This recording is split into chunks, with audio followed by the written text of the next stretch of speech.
Hello sir ನಮಸ್ಕಾರ. ನಮಸ್ತೆ ಹೇಳಿ. ಸರ್ ಬಂದೂರು ನಾಗರಾಜ್ ಅಂತ ಮೈಸೂರು ಭಾಗದವ್ರು ನಾವು ಪ್ರೆಸ್ನವರು. ಹಾಂ ಸರ್. ಅದೇ ಇವತ್ತು ನಿಮ್ಮ ಕಿರ್ಜಾಜಿಯಲ್ಲಿ ಸುಶೀಲ್ ಅವರು ತಿರೋಗಿದ್ರಲ್ಲ ಸರ್? ಹೌದು ಸರ್. ಯಾವ ಫೈನಾನ್ಸ್ ಸರ್ ಅದು ಕೊಟ್ಟಿದ್ದವ್ರು ಅವರು? ಸರ್ ಅದು ಬಂದ್ಬಿಟ್ಟು ಫಾರ್ಚುನರು ಮತ್ತೆ ಆಕ್ಸಿಸ್ ಬ್ಯಾಂಕು ತುಂಬ ಮೈಕ್ರೋ ಫೈನಾನ್ಸ್ಗಳು ಬಂದು ಟಾರ್ಚರ್ ಕೊಟ್ಬಿಟ್ಟಿದ್ದಾರೆ ಸರ್. ಅಯ್ಯಯ್ಯ ಹೌದಾ? ಹೌದು. ಹಾಂ ಹಾಂ ಸರ್ ಅವ್ರಿಗೆ ಮಕ್ಳೇನಿದ್ರ ಸರ್? ಸರ್ ಮಗಳು ಮದುವೆ ಆಗಿದೆ, ಮಗನ ಮದುವೆ ಆಗಿದೆ. ಹಾಂ ಹಾಂ ಹಾಂ. ಹಂಗಾಗಿ ಸರ್. ಸರ್ ಯಜಮಾನ್ರ ಹೆಸರು? ಯಜಮಾನ್ರ ಹೆಸರು ಸಂಕಾಳಯ್ಯ ಅಂತ. Okay okay. ಏನು ಸಮಸ್ಯೆ ಇದೆ ಸರ್ ಅದು? ಸರ್ ಅದೇ ಎಲ್ಲ ಪ್ರತಿ ತಿಂಗಳು ಚೆನ್ನಾಗಿ ಕಟ್ಕೊಂಡು ಬಂದಿದ್ದಾರೆ. ಹಾಂ. ಈ ತಿಂಗಳು ಒಂದು EMI ಒಂದು ಸ್ವಲ್ಪ ಲೇಟ್ ಆಗಿದೆ. ಹಾಂ ಹಾಂ. ಯಾವ ಕಂಪ್ನಿ EMI? ಎಲ್ಲ ಕಂಪ್ನಿಗಳದ್ದು.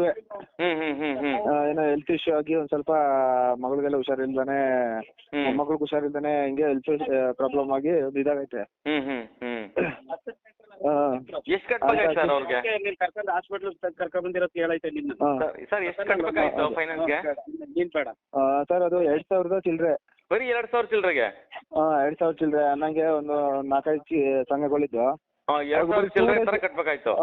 ಮಂತ್ ಎಂಡ್ ಒಳಗಡೆ ಕಟ್ಕೊಡ್ತೀವಿ ಕೊಡಿ ಅಂತ ಅಂದಿದ್ರು. ಟೈಮ್ ಕೊಡಿ ಅಂತ ಟೈಮ್ ಹೇಳಿದ್ರು, ಕೊಟ್ಟಿಲ್ಲ. ಓಕೆ. ಅಲ್ಲ ನೋಡಿ, ಏನನ್ನ 1ನೇ ತಾರೀಕಿಂದ 30 ತಾರೀಕು ಒಳಗಡೆ ಏನನ್ನ ಫೈನಾನ್ಸ್ ಕಟ್ಟಬೇಕು ಅಂದ್ರೆ ಆ ತಿಂಗಳೊಳಗಡೆ ಕಟ್ಟಬೇಕು.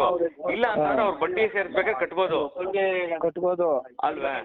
ಮತ್ತೆ ಯಾವ್ದೇ ನೋಟಿಸ್ ಇಶ್ಯೂ ಮಾಡಿಲ್ಲ, ಏನಿಲ್ಲ. ಈ ಹವ್ಯಾಸ ಸಂಸ್ಥೆಗಳಲ್ಲಿ ಬೋದ್ಬಿಟ್ಟಾರೆ.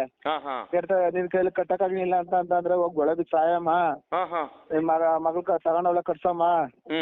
ಆಮೇಲೆ ಪಾಪುಗೆ ಹಾಲು ಕುಡಿಸ್ತಾ ಇದ್ರೆ ಒಳಗಡೆ ಸೊಸೆ. ಸರ್ ಹಾಲು ಕುಡಿಸಿದೀನಿ ಪಾಪುಗೆ, ಒಂದು 5 ನಿಮಿಷ ಬಂದೆ ಅಂತ ಹೇಳಿದ್ರು. ಅವರು ಒಳಗೆ ಬಾಗ್ಲು ತಳ್ಕೊಂಡು ಒಳಗೆ ಬಂದು ಈ ತರ ಎಲ್ಲ ಮಾಡಿದಾರೆ ಸರ್. ಇವ್ರಿಗೆಲ್ಲ ಪರ್ಮಿಷನ್ ಕೊಟ್ಟವ್ರು ಯಾರು ಸರ್?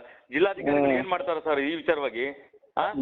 ಇವತ್ತು ಕರಪ್ಷನ್ ಹಣಗಳನ್ನೆಲ್ಲ ತಗೊಂಬಂದು ವೈಟ್ ಮನಿ ಮಾಡ್ಕಕ್ಕೆ ಇವರು ಫೈನಾನ್ಸ್ ಗಳು ಹೆಸರು ಹೇಳ್ಕೊಂಡು ಏನ್ ಮಾನ್ಯತೆ ಇದೆ ಸರ್ ಇವ್ರಿಗೆ? ಫೈನಾನ್ಸ್ ಗಳಿಗೆ ಎಲ್ಲ ಚೆಕ್ ಮಾಡಿದ್ರೆ ಅಧಿಕಾರಿಗಳು, IT BT ಅವರೆಲ್ಲ ಏನ್ ಮಾಡ್ತಾ ಇದಾರೆ ಇವರು ಅಲ್ವೇ? ಪ್ರಸನ್ನ ಅವ್ರ, ಇದು ನೋಡಿ ರಾಜ್ಯದಲ್ಲಿ ಇದು ಒಂದೇ ಸರಿ ಅಲ್ಲ, ಇದು ಸುಮಾರು ಬೆಳಕಿಗೆ ಬರ್ತಾ ಇಲ್ಲ. ಪಾಪ ಜನ ಎದ್ರುಕೊಂಡು ಹೇಳ್ತಾ ಇಲ್ಲ ಮರ್ಯಾದೆ ಹೋಗುತ್ತೆ ಅಂತ. ಸಾಲ ತಗೊಂಡಿದ್ದಾರೆ, ಅವ್ರ ಕಷ್ಟ ಸಾಲ ತಗೊಂಡಿದ್ದಾರೆ. ಸಕಾಲ ಕಟ್ಟಕ್ಕಾಗ್ಲಿ ಅಂತಂದ್ರೆ ಒಂದ್ 2 ದಿನ ಟೈಮ್ ಕೊಡಬೇಕು. ಕಟ್ಟೆ ಕಟ್ತಾರೆ, ತೀರಿಸ್ತಾರೆ. ಸರ್ SBI ಕೊಡ್ತಲ್ಲ, ಸ್ಟೇಟ್ ಬ್ಯಾಂಕ್ ಕೊಡ್ತಲ್ಲ, ಆಯ್ತಾ? ಟೈಮ್ ಕೊಡಕ್ಕಿಲ್ಲ. ಇವ್ರಿಗೆಲ್ಲ ಯಾರು ಪರ್ಮಿಷನ್ ಕೊಟ್ಟರು? ಬೇರೆ ಬೇರೆ ರಾಜ್ಯದೆಲ್ಲ ತಗೊಂಬಂದು ಇವತ್ತು ಮೈಕ್ರೋ ಫೈನಾನ್ಸ್ ಮಾಡ್ಕೊಂಡು ನಮ್ಮ ಕರ್ನಾಟಕನ ಹಾಳು ಮಾಡ್ತಾರಲ್ಲ. ಇವ್ರಿಗೆ ಮಾನ ಮರ್ಯಾದೆ ಬೇಡ ಸರ್ ಪ್ರಸನ್ನ ಅವರೇ? ಟಿವಿಗೆ ಅಲ್ಲ ಪ್ರಸನ್ನ ಅವರ, ಏನಾಗಿದೆ ಅಂದ್ರೆ ನೋಡಿ, ಇಡೀ ರಾಜ್ಯದಲ್ಲಿ ಆಯ್ತಾ ಈ ಗ್ರಾಮೀಣ ಪ್ರದೇಶಗಳೆಲ್ಲ ಜಾಸ್ತಿ ಯಾವ ಮಾನ್ಯತೆ ತಗೊಳ್ಳಲ್ಲ. ಮುನ್ಸಿಪಾಲಿಟಿ ಮಾನ್ಯತೆ ತಗೊಳ್ಳಲ್ಲ, ತಾಲೂಕು ಆಫೀಸ್ ಮಾನ್ಯತೆ ತಗೊಳ್ಳಲ್ಲ. ಇದೆಲ್ಲ ಪರ್ಮಿಷನ್ ಕೊಟ್ಟವ್ರು ಯಾರು ಅಂತ ಏನ್ ಮಾಡ್ತಾರೆ ಜಿಲ್ಲಾಧಿಕಾರಿ ಆಡಳಿತಗಳು ಅಂತ ಸರ್ ಅಲ್ವೇ?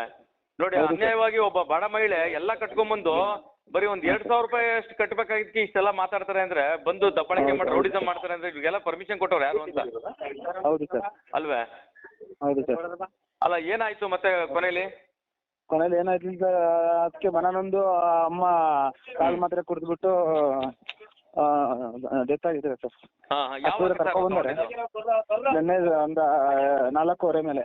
ಯಾರು ಇರ್ಲಿಲ್ವಾ ಮನೇಲಿ? ಯಾರು ಇರಲಿ, ಒಂದು ಜಮೀನ್ ಹತ್ರ ತಗೊಂಡಿದ್ದಾರೆ ಸರ್. ರೈತರ ಮಕ್ಕಳು? ಹಾಂ ಸರ್, ಪೋಸ್ಟ್ ಮಾರ್ಟಮ್ ರೂಮ್ ಒಳಗೆ ಹೋಗ್ತಿದ್ದೀನಿ. ಆಮೇಲೆ ಸರ್ ಮತ್ತೆ ಏನ್ ತನಿಖೆ ಆಯ್ತು? ಪೊಲೀಸ್ ಇಲಾಖೆ ಬಂದಿತ್ತಾ?